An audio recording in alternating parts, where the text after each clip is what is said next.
The Republican nominee, who rode the populist wave and maintained a hardline immigration stance throughout his campaign, even snatched previously Democratic-leaning states like Pennsylvania and Wisconsin, states that hadn't voted for a GOP presidential candidate since the 1980s. The nail-biting contest, also perceived as the most divisive U.S. elections in decades, also saw a landslide winning streak for Republicans in most of the swing states. The GOP also managed to keep control of both the U.S. Senate and the House of Representatives in U.S. Congress. From the start of his presidential campaign, the 70-year-old real estate developer was already facing an uphill battle and was even ridiculed when he declared his candidacy.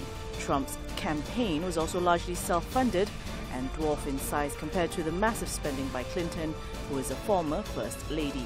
He was also in the media limelight for the wrong reasons most of the time, following his controversial remarks against Latinos, African Americans, Muslims and the disabled, as well as confusing positions on foreign policy.